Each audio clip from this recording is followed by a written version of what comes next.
How's it going, everyone? Welcome to the Personal Finance Takeover. My name's Sean. This is my co host, Fabian. And today's title of the episode is going to be Personal Finance. Is it important? Don't forget to download, follow, or subscribe, depending on where you're listening. And let's go ahead and just jump straight into it. Awesome. Yeah, so today we have a very special episode for you guys. We actually will be interviewing one of our listeners. His name is Adrian. Kind of the purpose of this episode is to, really talk about personal finance and financial literacy.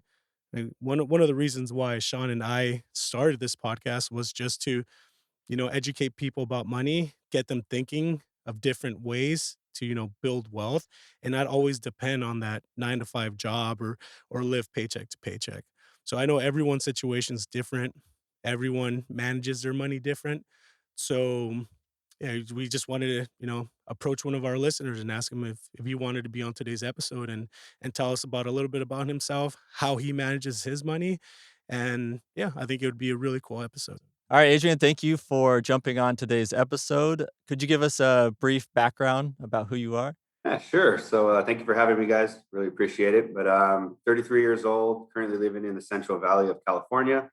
Actually grew up in the east part of Los Angeles, so not too far from Fresno, where I'm currently at.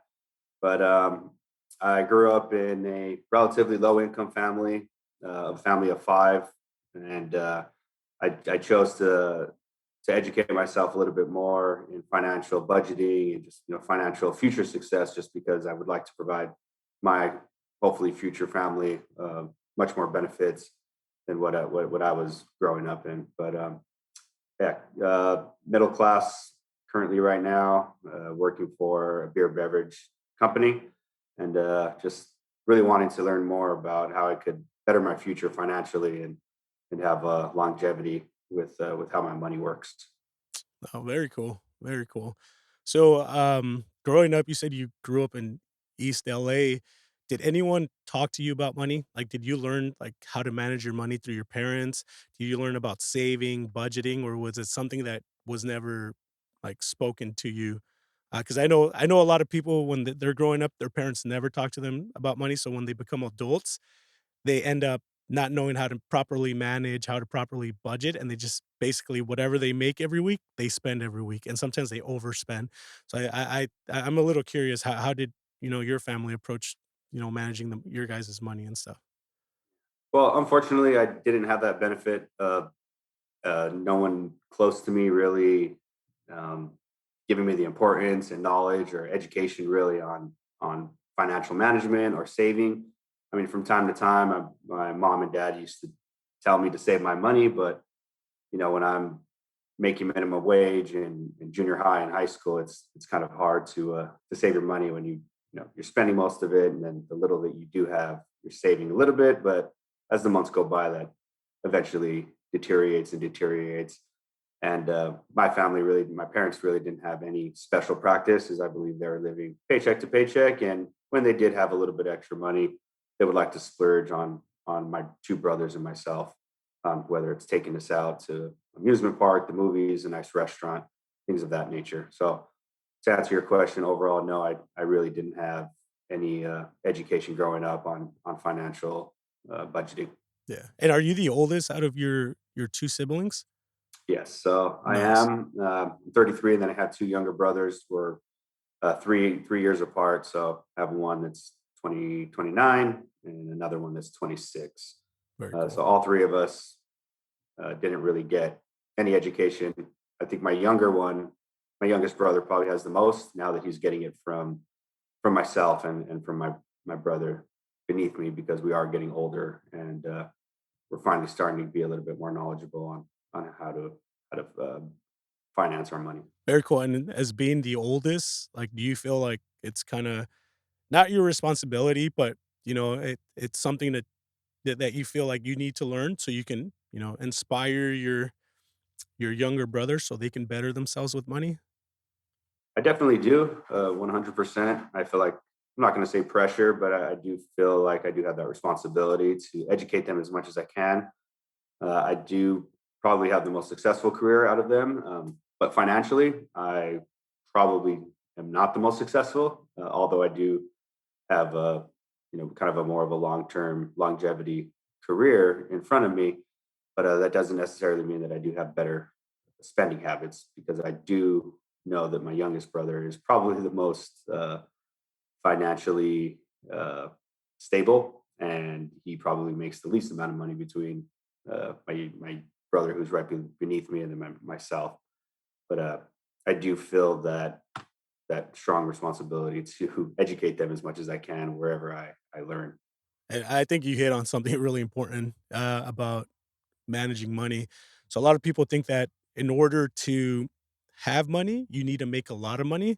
But that's not true. You just gotta be able to manage your money correctly. You need to learn how to save it, how to budget. Because, I mean, you hear stories of these people that have worked minimum wage their entire life, but they retire millionaires. And, it's crazy that, it's just that mentality. I guess because we never learned it, right, at a young age where people think, yeah, in order for you to be wealthy, in order for you to be rich, you need to make a lot of money. But what I don't think that's true. I think you're able to. Yeah, and you same thing on the other side of the spectrum. You hear millionaires going broke after a couple Yeah, of years because they didn't manage their money correctly, or they had uh, too many toys, or too many right. services in front of them, whether it's houses, cars, boats.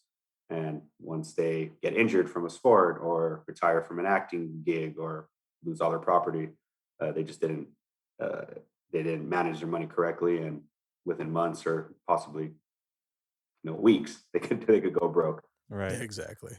Yeah, and then stemming off of that, how do you approach, like, a budget? Do you have one? And if you do, is it like a monthly, weekly, biweekly type of approach?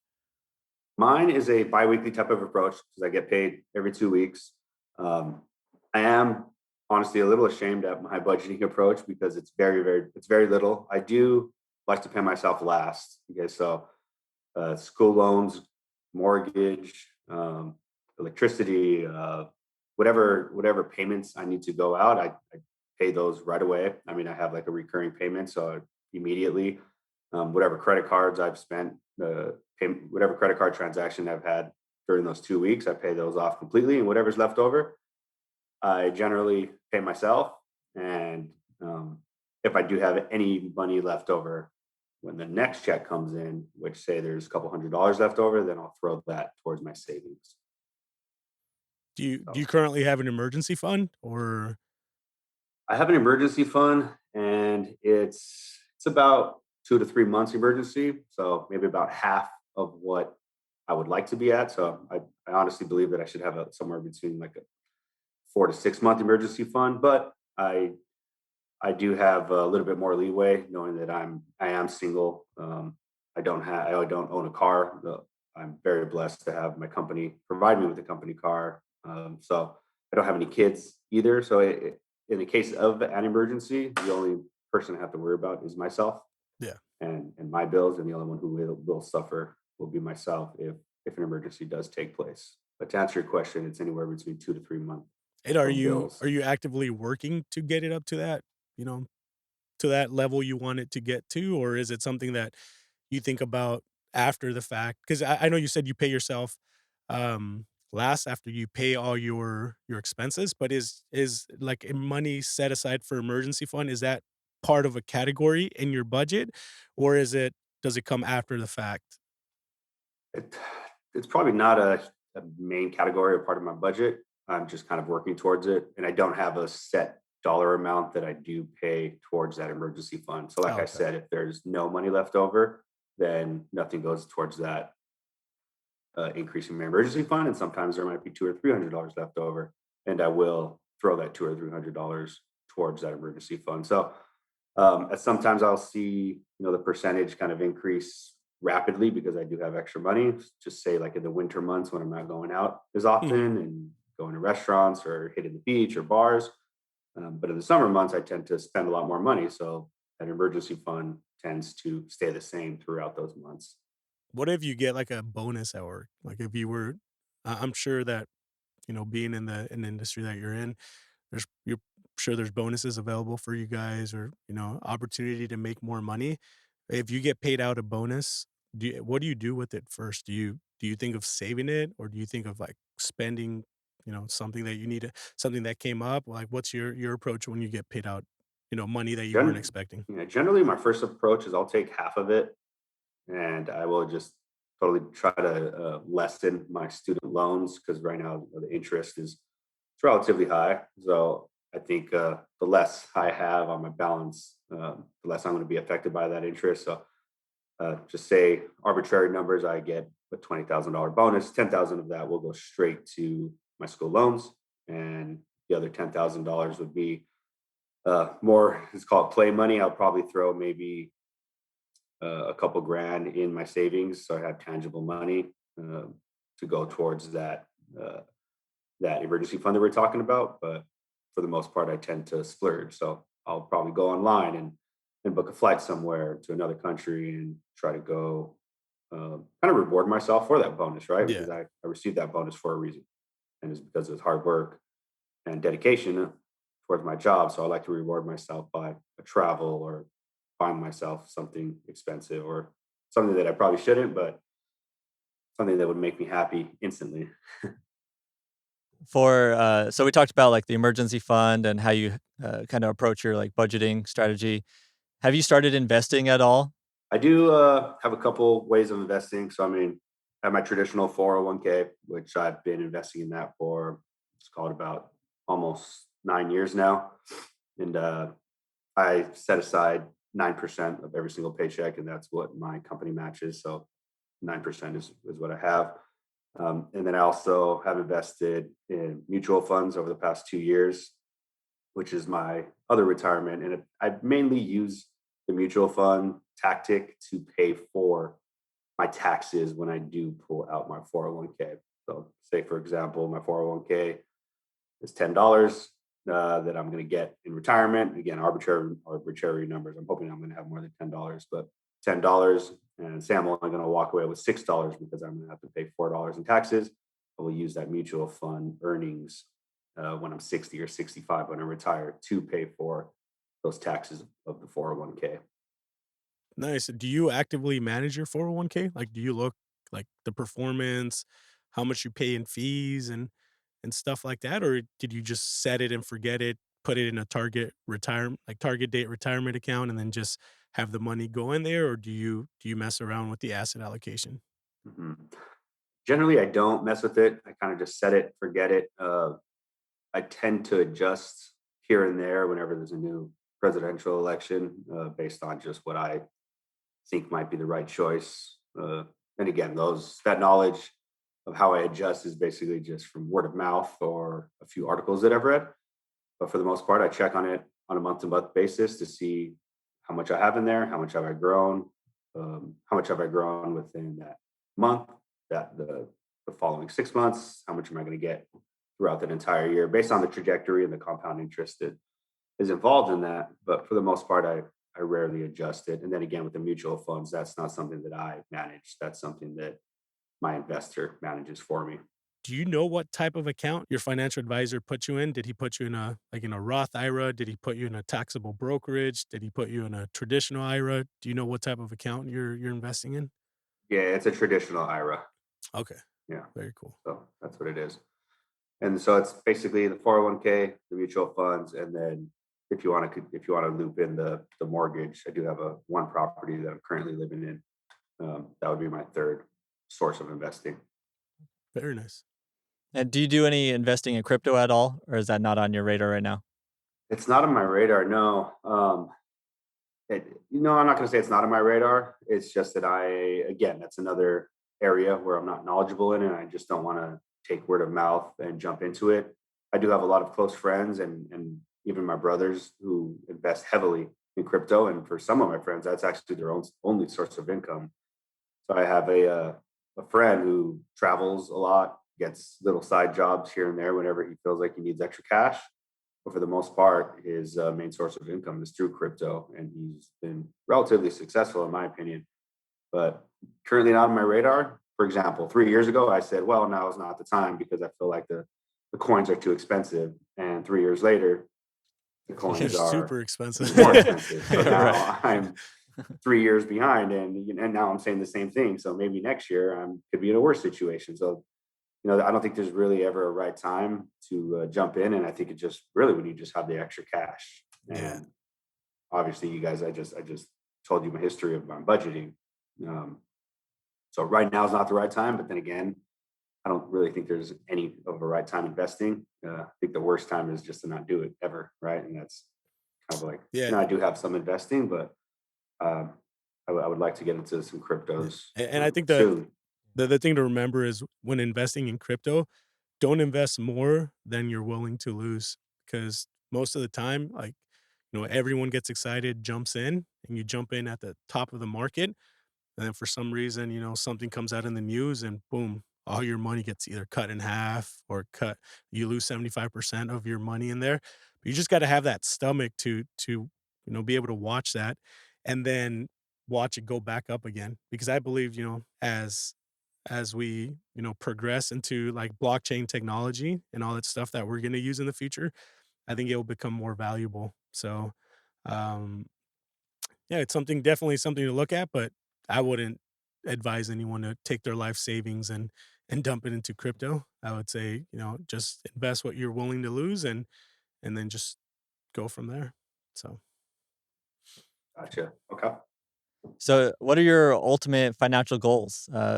Is it generational wealth or retire early? Like, do you have anything planned out? My overall goal is just to retire as early as I can with anywhere between 100 to 150 grand annually of an income at retiring. I know, I think average retired age is what, I'm gonna say 65 to 67. I would like to retire somewhere between 55 and 60. But to that point, when I do retire, it's not like a hey, I'm retired and I'm done working. I definitely would like to pick up another another vocational job, something that I'm interested in, whether it's I don't know, coaching a football team for a couple extra dollars, or teaching some college courses at a junior college. But overall, I think I would like to retire early. Um, Not necessarily have money for my kids or for any loved ones. Not to sound selfish, but I didn't really have that benefit or that luxury growing up. So, and I feel like I'm in a good situation financially and career wise and education. So I don't necessarily think you need money from a parent or from a grandparent in order to be successful. Sure, it puts you in a better spot, but I just like everyone else is. I think some people are more selfish than others, and I think I'm a little bit more selfish when it comes to to that area. So and I think like you don't really have to look at it that way because I think what's more valuable than actually leaving them money is leaving them the knowledge. Mhm. So if you're able to like teach them on good saving habits, good budgeting techniques, and having them start investing early, that's probably the best thing you can do for your child because or your family members or whatever, because that way they've learned how to do it themselves. So we've all heard the phrase, you know, give a man a fish, he'll eat for a day. Teach a man to fish, he'll eat forever.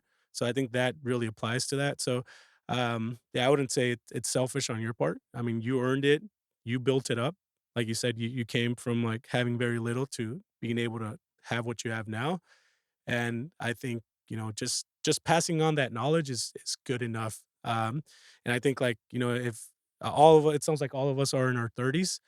I mean, if we all started investing in early 20s, maybe even 19s, like, man, we would have a lot of like a even bigger portfolio right now. But I think just drilling that knowledge into our loved ones at a very young age, I think that's probably the best thing you can leave behind. So, do you think personal finance and financial literacy are important? I absolutely do think it's important. Um, I want to say maybe about 5 years ago, I really didn't. I was always dependent that if I get a healthy enough salary, that I don't necessarily need knowledge on finances. But I've come to realize unless you are, even if you are making millions of dollars a year, you still should have some base of financial knowledge. You should be very literate on how to save, how to budget, how to invest, because you can make your money work for you, right? You don't necessarily you don't. I mean, it's good that you're a hard worker and you're going to go out and make money, but at the same time, it's like work smarter, not harder, and let your money work for you. And how are you going to do that? You've got to be educated and be very literate. So yes, I think financial literacy is very important for any individual, no matter if you're making minimum wage or you are um, making $250,000 a year. And how do you think people can better their financial situation? I mean, from, learning. I mean, for me, I think with the epiphany came when, I was working multiple jobs and just for some reason I just couldn't retain money. And then I started learning about investing and then realizing that I don't have to work as hard. I can, make this money and put it to work for me. And now Yeah, I can start to reap those rewards and seeing it gets me excited when I, get paid out dividends and stuff like that. And so how do you gotcha. think people can better their financial situation? Again, I'm not a financial expert, but if I were had to give 3 tips on how to better their futures, is I think the rule number one would be to start early. Right? We always talk about, oh, I'll do it next year, or I'll do it when I get my bonus, or I'll do it when I get a raise, or I'll do it when I get a new job, or I'll do it when I get that check from grandma on Christmas. I think starting as early as possible is going to help you uh, reach that success a lot more early on than life. And then again, there's never a too late time to start. I know my parents just started investing recently, and they are in their 60s, but they're going to be in a better position when they're hopefully 80 years old rather than if they don't start investing now. So, first tip would be to start as early as possible. Second, I think would be to budget, right? Put yourself on a budget. Um, you hear my kind of horror stories where I'm not on a very, very strict budget, and I use the excuse because I don't really have any people under me or aside me, like a wife or kids or anything like that. So the only person who's going to suffer is me. But I definitely think budgeting is a very important process. And then lastly would be investing, but investing smart, right? Put your money where it's going to be, where it's going to work for you, right? So you hear that term compound interest. I think you find different areas where when you do put your money in over time, it grows and faster, kind of like the snowball effect. It's good. It's not going to look like it's growing significantly, but in 3, 5, 10 years, you're going to start seeing that snowball effect really, really start to increase, and the speed of your money just increase at a rapid rate. And again, that's where you're kind of making your money work for you, right? Yep. Right. So those are the 3 things that I would as the biggest takeaway. All right, so a special thank you to Adrian for jumping on with us. Hopefully everybody else enjoyed this episode as much as we did. It was a very fun episode. So thank you, Adrian, once again. Just as a reminder, we all manage and approach our finances differently. Like you got one side today from one of our listeners. But one thing to remember is, we do all share that one common goal, and that's to have enough money to where we don't have to worry about money. So, build your own personal plan and stick to it. Yeah, so don't forget, follow, download, subscribe, depending on where you're listening. Thank you guys again. We'll see you on the next one. Peace. Peace.